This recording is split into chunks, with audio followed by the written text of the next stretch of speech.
नमो अरिहन्ताणं नमो सिद्धाणं नमो आयर्याणं नमो वज्रायाणं नमो लोये सवसाहुणं बलगोविन्दसिंहामणि किरणकलावरुणचरणः किरणं विमलयरणेमिचन्दं तिहुवर्णचन्दं नमन्सामि।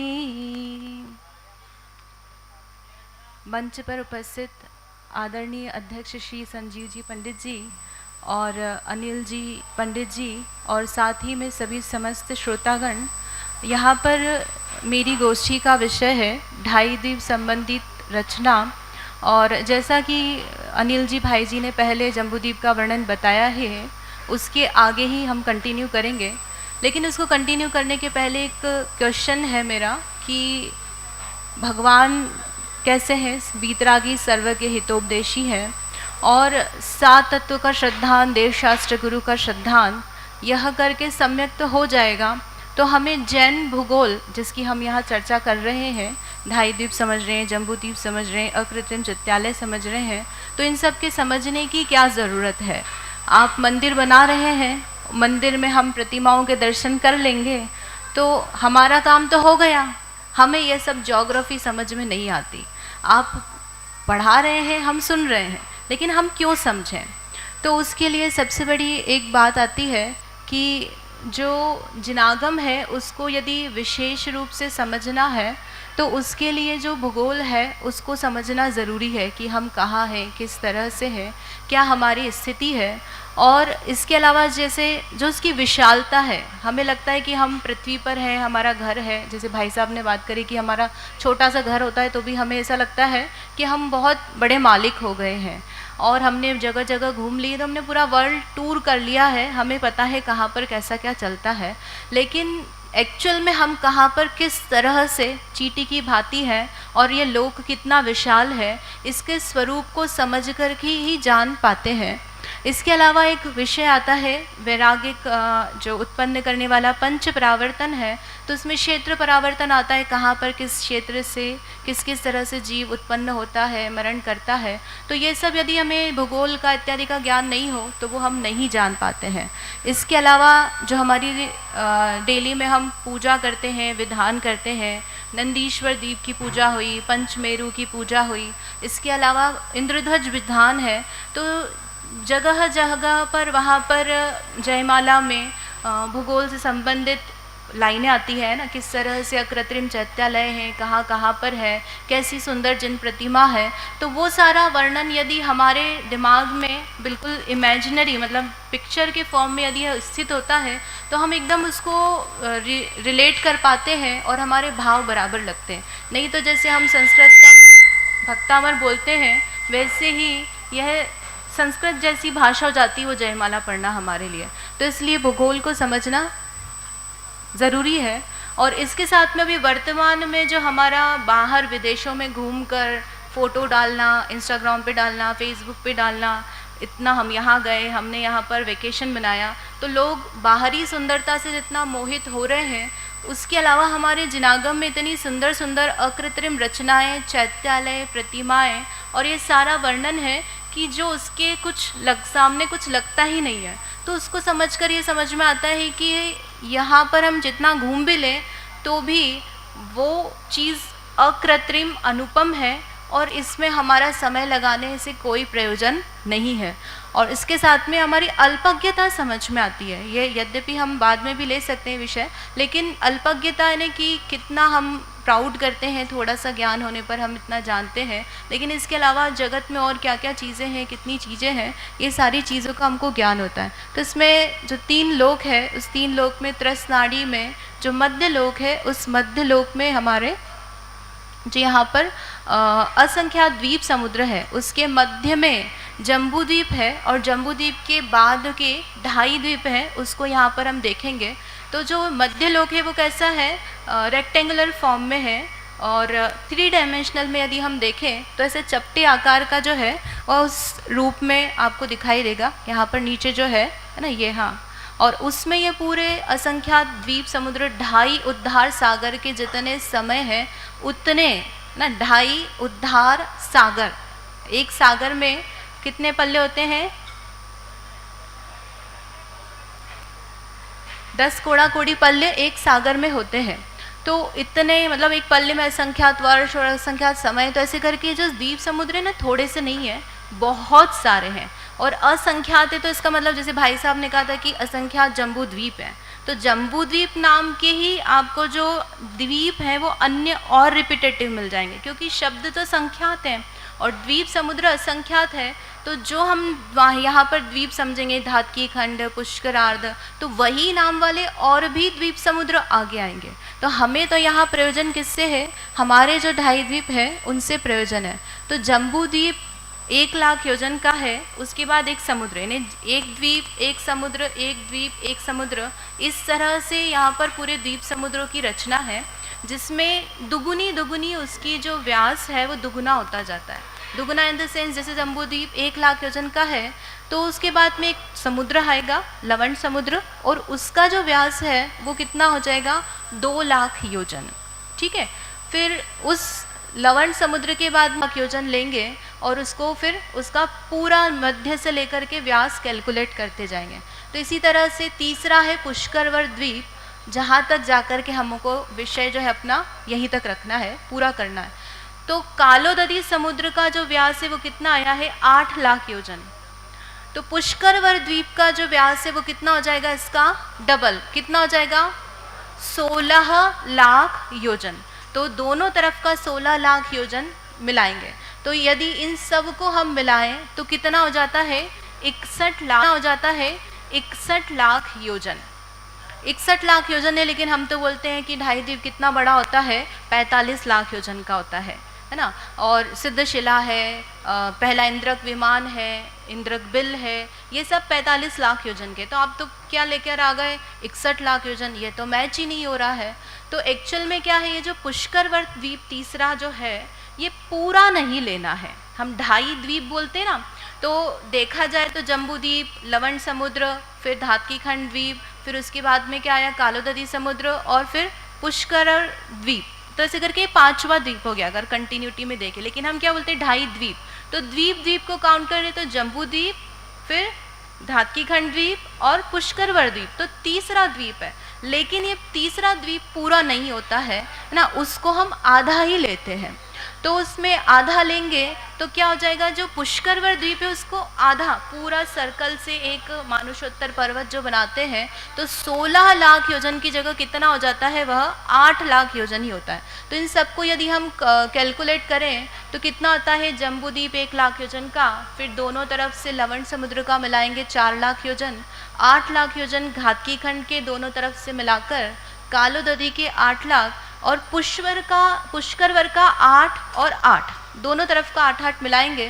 तो ऐसा करके सभी पूरा टोटल एक दिशा से दूसरी दिशा तक कितना हो जाता है? 45 लाख योजन हो जाता है। ये पूरा 2.5 द्वीप है। अब इसमें हमें क्या देखना है, क्या क्या चीज़ें आएंगी। तो सबसे पहले जो लवण समुद्र और कालोदधी समुद्र है इसको हम आखिरी में देखेंगे, पहले द्वीप द्वीप देख लेते हैं। तो जो धातकी खंड द्वीप है उसकी रचना कैसे है? 45 लाख योजन के क्या क्या है ये हमने बता दिया है कि ना, सिद्ध क्षेत्र, सिद्धशिला।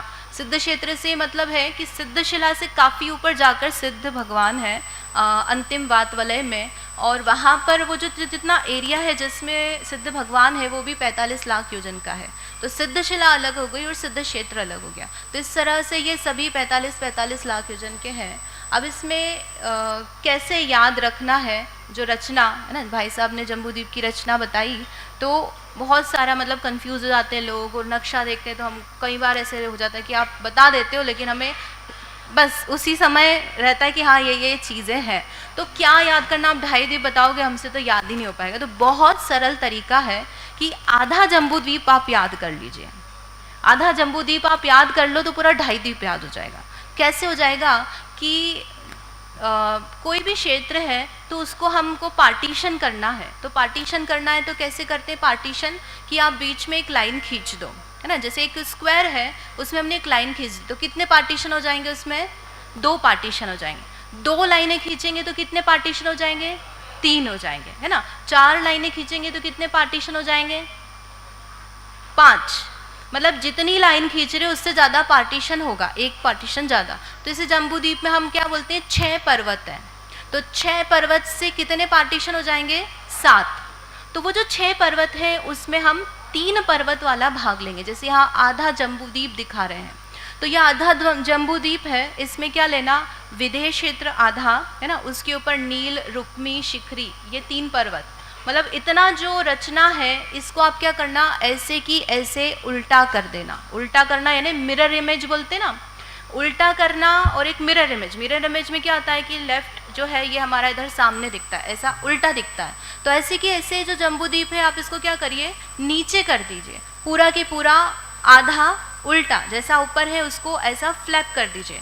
तो जो रचना हमने ऊपर देखी है 3 क्षेत्र से संबंधित, वैसी की वैसी रचना नीचे बन जाएगी।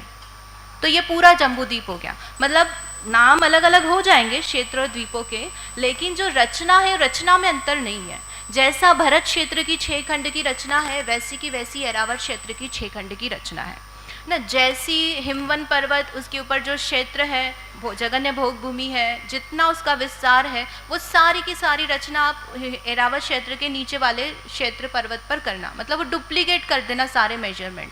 तो इस तरह से ये पूरी जम्बूद्वीप की रचना है। अब इसको लेकर हम ढाई द्वीप से क्या करें, मतलब ये सिर्फ 3 चीज़ें याद रखनी, 3 क्षेत्र, पर्वत, 6 खंड, है ना, विदेश क्षेत्र। तो इसको हमने मिरर इमेज किया और एक पूरा जम्बूद्वीप बन गया। अब इसी जम्बूद्वीप से हम धातकी खंड द्वीप बनाएंगे। कैसे बनाएंगे, कि धातकी खंड द्वीप लीजिए, है ना, उसमें क्या करना है, 2 पार्टीशन करना है। 2 पार्टीशन करेंगे ईश्वाकार पर्वत से। ये जो ईश्वाकार पर्वत होते हैं, ये जो पर्वत हैं यहाँ आगम में जो पर्वत बताए हैं, जहाँ जहाँ पर भी मोस्टली कैसे होते हैं, दीवार जैसे, ऐसे जो हम पेंटिंग्स में बताते हैं ना, ट्रायंगल वाला, और फिर सन रेज होता है वहाँ से, सूर्य उगता है, वैसा वाला नहीं होते हैं। ये दीवार जैसे एक जैसे खड़े खड़े नीचे से ऊपर तक एक जैसे, और ऊपर फ्लैट होते हैं, इस तरह से होते हैं, और फिर उन पर कूट होते हैं। तो ये 2 ईश्वाकार से जो धातकी खंड द्वीप, इसके कितने भाग हो गए, 2 भाग हो गए, है ना। एक हाफ सर्कल इधर और एक हाफ सर्कल इधर, दोनों साइड के आधे आधे भाग हो गए। तो इससे धातकी खंड अब 2 भाग में हो गया। अब क्या करना, तो जो जम्बूद्वीप की हमने रचना ली है उसी एक साइड पर आप बना देना। कैसी रचना बनेगी, कि जैसे यहाँ पर बीच में एक मेरू बन जाएगा, है ना, फिर उसके बाद में 3 पर्वत हैं तो 3 पर्वत बना दीजिए आप यहाँ पे, है ना। इसी तरह से सेम नीचे की नीचे यहाँ पर ऐसे 3 पर्वत बन जाएंगे। तो जो रचना हमने जम्बूद्वीप में एक सुमेरु बनाया, 6 पर्वत बनाए, फिर 7 क्षेत्र है, फिर 14 नदियाँ हैं, तो उसी तरह से सेम एक साइड में पूरी की पूरी रचना जो है, बस उसका शेप चेंज हो गया। वो कैसे हो गई, वलयाकार में, हाफ वलय में, कुछ भी चेंज नहीं करना है। और ऐसे की ऐसे ही क्या करना, अब जो दूसरी दिशा है ना, यहाँ पर आप एक मेरू लीजिए और 3 जो है यहाँ पर क्या बना दीजिए, पर्वत। नाम भी वही, हिमवन, महाहिमवन, निषद, नील, रुक्मी, है ना, ये 6 पर्वत हो गए। तो इस तरह से 7 क्षेत्र हो गए। तो क्या हो गया, ढाई द्वीप में पूरा जो जम्बूद्वीप है उसकी 2 रचना दोनों तरफ हो गई। एक तरफ एक मेरू संबंधित पूरी रचना और दूसरी तरफ एक मेरू संबंधित पूरी रचना। तो हर साइड जम्बूद्वीप पर एक जैसी रचना करना। और ये जो ईश्वाकार पर्वत है इस पर भी एक एक अकृत्रिम चैत्यालय होता है। अब बात आई है तो उसको साथ में हम करते जाते हैं। तो इस तरह से ये धातकी खंड की रचना है, समझ में आई। इसमें हम पिक्चर नहीं दिखा रहे डिटेल में। फिर इसके बाद में इसी प्रकार की सेम टू सेम रचना किस में करना, पुष्कर वर में करना। पुष्कर वर में भी क्या करना, ईश्वाकार से 2 विभाजन करना, उसमें फिर मेरू लगाना, है ना। तो जो मेरू है उसके ऊपर 3 पर्वत, नीचे 3 पर्वत। तो दोनों जगह पर जो जम्बूद्वीप की रचना है, मतलब अब आप नक्शा देखोगे तो आपको बिल्कुल सरलता से समझ में आएगा कि कुछ नहीं करना। आधा जम्बूद्वीप याद रखा, उससे पूरा जम्बूद्वीप बनाया, फिर एक धातकी खंड इधर इधर दोनों साइड, फिर पुष्करवर में दोनों साइड। तो ऐसे करके ये पूरा पुष्करवर द्वीप आधा, है ना, वहाँ पर पूरी रचना बनाना।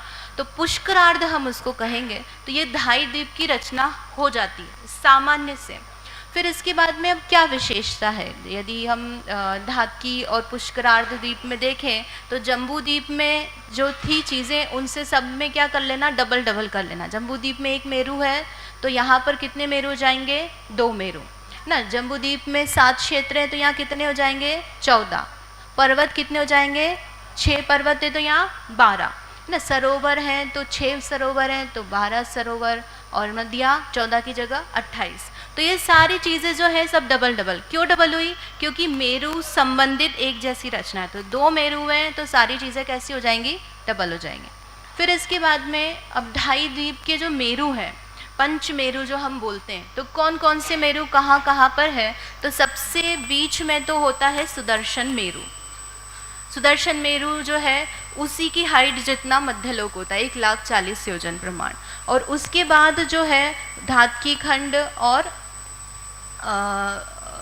पुष्करार्ध के मेरू लेना। तो जो धातकी खंड के हैं वो कौन कौन से हैं, तो अजय और विजय, ये जो दोनों मेरू हैं दोनों दिशाओं में, पूर्व और पश्चिम दिशा में, ये धातकी खंड के सुमेरु हो गए। और उसके बाद में विद्युन्माली और मंदर मेरू, ये कौन से दिशा के हो गए, पूर्व पश्चिम दिशा के पुष्करार्ध द्वीप के हो गए। तो ये सब एक ही सीध में होते हैं और इनकी जो हाइट है चारों मेरू की सेम होती है। सिर्फ जो सुदर्शन मेरू होता है उसकी हाइट सबसे ज़्यादा होती है। तो सुदर्शन मेरू की हाइट होती है 1,40,000 योजन, लेकिन बाकी सारे जो मेरू है उनकी हाइट कैसी हो जाती है, तो 85,040 योजन। यानी चूलिका जैसे हम सुदर्शन मेरू पे बनाते हैं, सेम वैसी की वैसी चूलिका इनमें सभी में होगी ना। जैसी रचना है पूरी वैसी रचना है, बस हाइट का अंतर होता है। और कई जगह हम ऐसा भी देखते हैं कि मंदिरों में 5 मेरू ऐसे कम कम कम हाइट के होते हैं, ऐसा नहीं होता है। चारों मेरू की हाइट एक जैसी होती है और जो सुदर्शन मेरू है उसकी हाइट सबसे ज़्यादा होती है। तो इस तरह से 4 मेरू हैं और उन पर फिर 4 वन होते हैं, भद्रशाल, नंदन, सोमनस, पांडुक वन। और उन वनों में जो है जो पर्वत है उसके आधार से ही 4 अकृत्रिम चैत्यालय होते हैं। हर एक वन में क्या होता है, एक एक अकृत्रिम चैत्यालय होता है। तो एक मेरू में कितने चैत्यालय हो गए, 4 वन हैं। और 4 दिशा में कितने हैं, 4 चैत्यालय, पूर्व पश्चिम उत्तर दक्षिण ऐसे लगाना। तो 16 चैत्यालय एक मेरू के हो जाते हैं। तो 5 मेरू के कितने हो जाएंगे, 80 हो जाएंगे। तो इस तरह से कृत्रिम चैत्यालय हुए। फिर वृक्ष की बात आती है, तो जैसे इन्होंने जम्बू वृक्ष का बताया भाई साहब ने कि जम्बू वृक्ष के कारण से जम्बू द्वीप का नाम जम्बू द्वीप पड़ा है। तो इसी तरह से धातकी और पुष्करार्ध द्वीप जो है उनमें भी अपने अपने नाम वाले वृक्ष होते हैं, धातकी वृक्ष और पुष्कर वृक्ष, और उन्हीं के नाम से इन द्वीप का नाम होता है। तो ऐसे 2 वृक्ष हर मेरू से संबंधित लगाना और ऐसा करके उस एक मेरू मतलब उस जैसे उन्होंने ब्रांच का बताया कि बहुत बड़ी ब्रांच होती है, उस पर एक कृत्रिम चैत्यालय भी होता है। तो ये वृक्ष विशेषता है यहाँ पर उससे। इसके बाद में पर्वत देखते हैं कि कौन कौन से किस प्रकार से पर्वत हैं। तो जम्बू द्वीप में तो हमने देखा था कि बिल्कुल एकदम सीधे सीधे से पर्वत थे, वो जो गोल आकार है थाली के आकार का। तो यहाँ पर थोड़ा सा अंतर आ जाता है। अंतर कैसा आता है कि ये जैसे पहिए का आरे और पहिए के बीच का जो भाग है उस तरह से ये पूरे द्वीप पर पर्वत और क्षेत्र फैले हुए हैं। तो दोनों दिशाओं के जो पर्वत और इनकी ऊंचाई गहराई है ये तो सेम रहेगी। जैसे हिमवन पर्वत है तो हिमवन पर्वत की जम्बू द्वीप में हाइट कितनी है, 100 योजन। तो यहाँ धातकी खंड और पुष्करार्ध में भी उसकी हाइट उतनी ही रहेगी, 100 योजन ही रहेगी, वो उससे ज़्यादा ऊंचा नहीं हो जाएगा। डिफरेंस कितना आएगा कि इसका जो व्यास है वो व्यास बढ़ गया है ना। जम्बूद्वीप 1 लाख, फिर 2 लाख, फिर 4 लाख। तो जो धातकी खंड का हिमवन पर्वत आएगा उसकी जो चौड़ाई हो जाएगी वो कितनी हो जाएगी, 4 लाख जितनी हो जाएगी। हाइट तो 100 योजन ही है। और फिर उसकी जो चौड़ाई है, तो चौड़ाई में हम मतलब आगे से पीछे देखें तो उसमें क्या आता है, विस्तार, जिसको हम बोल रहे हैं विस्तार। तो विस्तार वो एक जैसा रहेगा। जैसे यहाँ पर हम शेप बनाया जो हमने धातकी खंड द्वीप में,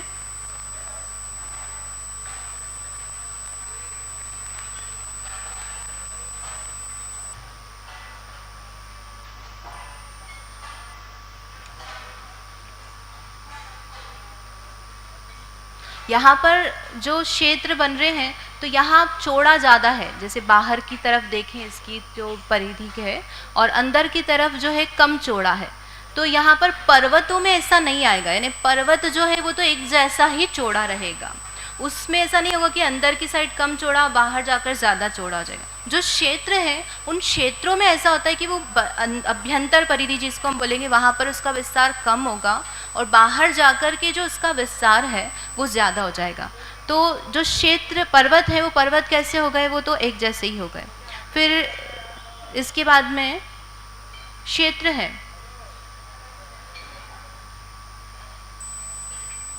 तो क्षेत्र कैसे है, जैसा कि अभी बताया चक्र के आरे के बीच के भाग, तो जो आरे है वो आरे की तो मोटाई एक जैसी है, लेकिन उसमें जो बीच का पोर्शन है वो कैसा है, कम से लेकर के ज़्यादा होता जाता है। तो इसी तरह से यहाँ पर भी हम देखें तो ये जो विदेह क्षेत्र दिख रहे हैं है ना लाल रंग के, तो इसमें कैसा है, अंदर की तरफ तो कैसे है सकरा पोर्शन है, और बाहर की तरफ कैसा है, चौड़ा है। तो यहाँ शेप में इस तरह से अंतर आ जाता है। इसी तरह से हम भरत और एरावत क्षेत्र देखें तो भरत और एरावत क्षेत्र में यहाँ बहुत डिफरेंस आ जाता है। जम्बूद्वीप में तो कैसा, जैसे हमने नींबू आधा किया तो आधा नींबू के आकार का है ना पूरा, या आप छतरी ले लो, उस तरह से भरत क्षेत्र है। तो भरत क्षेत्र में कैसा हो गया, आधा सर्कल, इस टाइप का उसका शेप है। और यहाँ पर जो दोनों धातकी खंड में और पुष्करार्ध में जो भरत एरावत क्षेत्र है उनका शेप अलग हो जाता है। यहाँ पर आप देखेंगे तो ना ये दिख रहा है, यहाँ पर जो भरत क्षेत्र है ये कैसा है, यहाँ पूरा नीचे ऐसा गोल में जाता हुआ है, तो उसमें विजयार्ध है, फिर उसमें गंगा और सिंधु नदी बह रही है, और फिर उसी में 6 खंड करना है। तो 6 खंड जिस तरह से भरत क्षेत्र में है वैसे ही यहाँ भी है, लेकिन उनका शेप अलग है। उसके अलावा क्या है, विस्तार बहुत ज़्यादा है। तो जहाँ पर हम अपनी बात कर रहे हैं कि हम भरत क्षेत्र को ही पूरा नहीं देख पाते हैं, यदि हम कैलकुलेशन से चलें तो एक योजन में हम 12 किलोमीटर करते हैं लगभग, और प्रमाण योजन करें तो 6000 हो जाते हैं, 500 का गुणा करें तो जो हिमवन पर्वत की हाइट होती है वो कितनी होती है, 100 योजन। सबसे पहला पर्वत सबसे कम हाइट का वो 100 योजन का है। तो यदि हम उसको किलोमीटर में कन्वर्ट करें तो कितना हो जाएगा, 6 लाख योजन के लगभग हो जाएगा। तो जो पृथ्वी है उस पृथ्वी की सरकमफ्रेंस कितनी है, लगभग 40,000 किलोमीटर बस, है ना, 40,000 किलोमीटर। और उससे ज़्यादा से ज़्यादा आप सैटेलाइट पे चले जाओ, सैटेलाइट कितनी दूर है, तो 36,000, मतलब इससे ज़्यादा और थोड़ा और कर लो, मतलब आप 50,000 किलोमीटर से ज़्यादा उसकी जो रेंज है सैटेलाइट उससे ज़्यादा दूर है ही नहीं। तो हम बोले कि हम सूर्य पे चले गए, है ना, उसके अलावा हम दूसरे द्वीपों पर चले गए, तो वो पॉसिबिलिटी बन ही नहीं पाती है, क्योंकि या तो आप हिमवन पर्वत, विजयार्ध पर्वत उसको ही क्रॉस कर लो, उतना ही बहुत बड़ी बात हो जाती है। तो यहाँ पर फिर ये जो दूसरे भरत और एरावत क्षेत्र है वो कितने बड़े हो गए, यानी हमें इतना प्राउड होता है कि इंटरनेट के थ्रू हम पूरे वर्ल्ड से कनेक्टेड हैं। कहीं पर भी हम क्लास ले रहे हैं, कहीं भी जा रहे हैं, फ्लाइट से जा रहे हैं, आ रहे हैं, हमको सब चीज़ें, लैंग्वेज, सब नॉलेज आप बोलो, हम अभी विकिपीडिया खोल के बताते हैं, गूगल सर्च करते हैं, सब हमको पता है। लेकिन ये तो छोटा भरत क्षेत्र है, तो इसकी कंपैरिजन में जो दूसरे भरत क्षेत्र हैं वो कैसे होंगे, वो कितने बड़े हो जाएंगे। और अभी विदेह की तो हमने बात ही नहीं की, क्योंकि हमारे जम्बूद्वीप का ही जो विदेह है उस विदेह की एक एक नगरी भरत क्षेत्र की काफ़ी बड़ी होती है ना। तो उस तरह से ये क्षेत्र है। अब आप देखो यहाँ पर जो हम जनरली 5 भरत 5 एरावत बोलते हैं अर्घ में और इसमें जिन मंदिर में,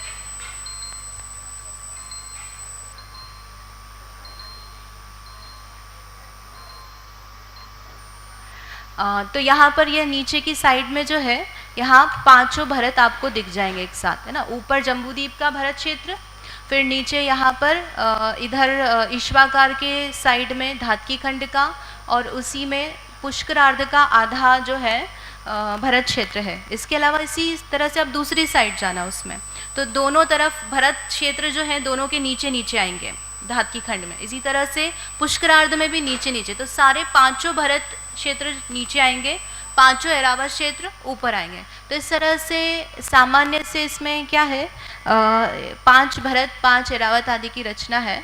और उसके बाद में अपना समय हो गया है लगभग, तो इसमें अंतर्द्वीप और इत्यादि जो है, लवण समुद्र आता है, तो लवण समुद्र में जो है थोड़ा सा हम देख लेते हैं किस तरह से होते हैं। उसमें अंतर्द्वीप होते हैं। अंतर्द्वीप यानी कि आइलैंड, जिसको हम इंग्लिश में बोलेंगे अपनी भाषा में। तो जहाँ पर जम्बूद्वीप है, जम्बूद्वीप से थोड़ा सा चारों तरफ बाउंड्री पर 24 आइलैंड अंतर्द्वीप बोलेंगे। और ऐसे ही धातकी खंड की साइड में वहाँ पर 24 जो है अंतर्द्वीप होते हैं। और ये अंतर्द्वीप ही क्या होते हैं, जिसको हम बोलते हैं कुमानुष द्वीप। कुमानुष द्वीप या कुभोग भूमि, जहाँ पर भिन्न भिन्न आकार के, मतलब उनके अंगों के जो आकार होते हैं उनके अलग अलग आकार होते हैं, लेकिन होते क्या है, मनुष्य होते हैं ना। लंबे लंबे कान हो जाएंगे, सूंड वाले, उल्लू के आकार वाले, लंबी पूंछ वाले, इतना लंबा कान होता है कि उसको लपेट कर वो सो जाए। ऐसे अलग अलग, जैसे हम एलियंस बोलते हैं ना हमारी भाषा में कि अलग अलग जीव आए, तो वैसे आप समझ लो कि ये जो कुमानुष द्वीप है यहाँ पर होते हैं। कहाँ पर? लवण समुद्र में और कालोदरी में, यानी दोनों में ही होते हैं। उसके बाद के कितने भी द्वीप समुद्रों में आइलैंड नहीं होते हैं ना, उसमें त्रसजीव नहीं होते हैं। तो ये जो कुमानुष हैं, ये कैसे होते हैं, किस कारण से जाते हैं? तो उसके लिए कहते हैं कि जो जिन धर्म की विराधना करते हैं, साधु की निंदा करते हैं, व्रत तप संयम के साथ अत्यंत मायाचारी करते हैं, तो ऐसे जीव जो हैं वो कुभोग भूमि में जाते हैं। तो ये जो है यहाँ पर समुद्र से रिलेटेड अंतर्द्वीप का वर्णन हुआ। इसके बाद में अंतिम में आता है मानुषोत्तर पर्वत। तो मानुषोत्तर पर्वत नाम क्यों है? मानुष उत्तर, उत्तर यानी उसके आगे मनुष्य नहीं जा सकते, इसी को इसलिए हम ढाई द्वीप को मनुष्य लोक भी कहते हैं। तो ये जो मानुषोत्तर पर्वत है, यह किस प्रकार से है? तो पुष्करार्ध में आधा जो है, पूरा आप परकोटा समझ लो, ऐसा उसकी बाउंड्री टाइप से आधा आधा पर्वत, आधा आधा जो द्वीप है उसका विभाजन हो जाता है। और ये जो मानुषोत्तर पर्वत है, अंदर की साइड तो दीवार जैसा है और बाहर की साइड जो है इसका ढलान है, यानी पहाड़ जैसा है। और ऐसा पूरा ये इसको पुष्करार्ध में पूरा कवर किया हुआ है। और उस पर 4 दिशाओं में 4 अकृत्रिम चैत्यालय हैं। और इसके अलावा इसमें फिर आपको बीच में गुफाएं रहेंगी, जैसे कि जो पुष्करार्ध द्वीप है उसमें नदियां हैं, तो वो नदियां कहाँ जाएंगी बह के? दूसरे द्वीपों में तो वो समुद्र में मिल जाती हैं, और यहाँ कहाँ जाकर मिलेंगी? तो वो जो है वहाँ उन गुफाओं के माध्यम से होते हुए जो बाकी का पुष्कर द्वीप है वहाँ से निकलकर वो समुद्र में जाकर के मिलती है। तो इस प्रकार से यहाँ पर ये सामान्य से जो है ढाई द्वीप का स्वरूप हुआ। इसमें अब अकृत्रिम चैत्यालय हैं जो कि भाई साहब लेंगे ही सही विशेष रूप से। इसका एक कैलकुलेशन है, सामान्य से ढाई द्वीप में कितने और ढाई द्वीप से बाहर कितने हैं। तो जो नंदीश्वर और रुचकवर कुंडलवर हैं उसमें सब मिलाकर 60 हो जाते हैं, और जो ढाई द्वीप है उसमें होते हैं 398। तो उसमें अब 398 कैसे होते हैं? तो पंचमेरु, ईश्वाकार और मानुषोत्तर, यानी मानुषोत्तर में हमने देखा 4 दिशाओं के 4, ईश्वाकार जिससे कि डिवीजन होता है धातकी खंड और पुष्करार्ध में, तो वो ईश्वाकार पे हर एक पे एक एक है। तो ऐसे 4 ईश्वाकार पर्वत हैं, उनके चारों पर अकृत्रिम चैत्यालय होते हैं। अब जो 390 कैसे होते हैं? तो एक एक मेरु से संबंधित 78 और ऐसे 5 मेरु करके कितने हो जाते हैं? 390 होते हैं। तो उसमें जो 5 मेरु हैं उनके कितने कितने हैं? तो उसको हम यहाँ डिटेल नहीं देखेंगे, है ना, उसमें करेंगे तो हमारा समय बहुत ज़्यादा डिटेल हो जाएगा और भाई साहब बताएंगे इसे, तो यहीं तक रखते हैं। इसके साथ में विशेष जानने की बात है कि किस तरह से वर्तमान में जो निर्माण हो रहा है मंदिर जी का ढाई द्वीप का, तो हम उसके लिए यहाँ पर समझ रहे हैं। लेकिन और विशेष क्या हमें उपयोग है? मंदिर भी बन गया तो हमें तो जिनेंद्र भगवान की दर्शन पूजन ही करने हैं, तो हम अपने मंदिर में भी कर लेते हैं, यहाँ भी कर लेते हैं। लेकिन किस तरह से, जैसे हम तीर्थ यात्रा करते हैं, तो तीर्थ यात्रा में क्या होता है? आप समय शिखर चढ़ोगे, है ना, वहाँ जाओगे और वहाँ पर फिर आप बैठकर आप पूजा करते हो तो आपके भाव अतिशय होते हैं, भिन्न ही होते हैं, यानी उसमें अलग अलग भगवान की प्रतिमा के सामने अपने अलग अलग अलग अलग परिणाम होते हैं। तो इतना सुंदर अवसर है हमारे पास में, इतने सारे अकृत्रिम चैतल है और उसी से संबंधित यहाँ पर जिनेंद्र भगवान की प्रतिमाएं विराजमान हो रही है। एक एक प्रतिमा पर आप सोचो, एक आधा घंटा 15 मिनट हम बैठकर थोड़ा तत्व विचार करें, ध्यान करें, तो जो सम्यक्त्व की प्राप्ति है वो हमारे लिए दुर्लभ नहीं होगी। और इतनी सुंदर जन प्रतिमाएं हैं कि अपने आप ही उनको देखकर अपने भाव बनते हैं। इस तरह से आप अपने जीवन में परिणामों की विशुद्धि करें, उसके साथ इसमें यहीं तक रखते हैं। जय जिनेंद्र।